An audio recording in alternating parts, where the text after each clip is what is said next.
नमस्कार, मी पंजाब डक. तर राज्यात जिल्ह्यावाईज सांगायचं झालं तर सुरुवातीला आपण इकडं जे वंचित जिल्हे आहेत त्यांच्यासाठी सांगतो. एक म्हणजे सोलापूर जिल्ह्यासाठी आनंदाची बातमी.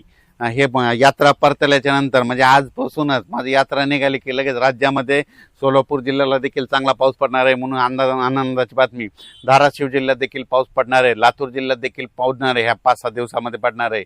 त्याच्यानंतर बीड जिल्ह्यात देखील पडणार आहे, अहिल्यानगरकडे देखील पडणार आहे, पुणे इंदापूर त्या भागात देखील असणार आहे, इकडं नांदेडकडे देखील असणार आहे, यवतमाळकडे देखील पडणार आहे, हिंगोलीकडे असणार आहे, वाशिमकडे देखील पडणार आहे, जालना जिल्हा, संभाजीनगर जिल्हा, त्याच्यानंतर जळगाव जिल्हा, बुलढाणा जिल्हा, अकोला जिल्हा, अमरावती जिल्हा, वाशिम जिल्हा ह्या जिल्ह्यात देखील आता म्हणजे ह्या जवळपास 4 ऑगस्टपर्यंत चांगला पाऊस पडणार आहे म्हणून हा अंदाज लक्षात यायचा. अर्ध्या घंट्याचा पडणार पण जोराचा पाऊस पडणार आहे म्हणून हा अंदाज लक्षात यायचा. सांगली जिल्ह्यात देखील चांगला सरी येणार आहे म्हणून हा अंदाज लक्षात यायचा. त्याच्यानंतर सगळ्यात महत्त्वाचं सांगायचं झालं तर पुन्हा एक बंगालच्या खाडीमध्ये एक चक्रीवादळ तयार होत आहे आणि त्याचं रूपांतर होत असल्यामुळे ते काय होणार आहे, परत ते महाराष्ट्राच्या दिशेकडे येणार. मग ते पाऊस काय होणार आहे, अति मुसळधार पाऊस पडणार आहे. चंद्रपूर, नागपूर, वर्धा, भंडारा, यवतमाळ, अमरावती, त्याच्यानंतर नागपूर इकडं, त्याच्यानंतर इकडं जळगावकडे जाईन, पुन्हा इंदोर, भुवनेश्वर, इंदोरकडे जाणार आहे, बुरामपूर तसं जात पुन्हा इकडं नाशिककडे जाणार आहे, पुन्हा नंदुरबारला मुसळधार पाऊस पडणार आहे.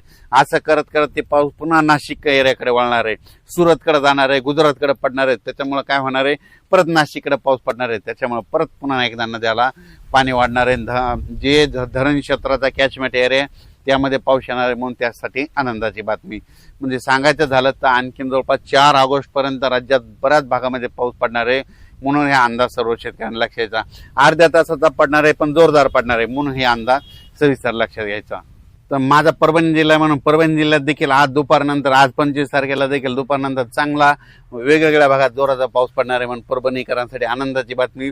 त्याच्यानंतर इकडं नाशिक जिल्ह्यामध्ये त्र्यंबकेश्वर, नंदुरबार जिल्हा, धुळे जिल्हा त्या पट्ट्यामध्ये देखील आता जवळपास 4 ऑगस्टपर्यंत पावसाचा दौर असणार आहे म्हणून अंदाज लक्षात यायचा. मुंबईकडे चालूच राहणार आहे, त्याच्यानंतर इकडे इगतपुरीकडे चालू राहणार आहे, इकडे पुणे, कोपरगाव, शिर्डी ह्या परिसरात देखील पाऊस असणार आहे. त्याच्यानंतर उदर, अकोले, संगमनेर तिकडे पाऊस पडणार आहे, पुण्याकडे पडणार आहे म्हणून. आणि त्याच्यानंतर घाटमाथा, कोकणपट्टी हे देखील पाऊस पडणार आहे म्हणून हा अंदाज सर्व शेतकऱ्यांनी लक्ष घ्यायचा. तेलंगणात आणि कर्नाटक तिकडल्या भागात देखील त्या राज्यात देखील पाऊस पडणार आहे.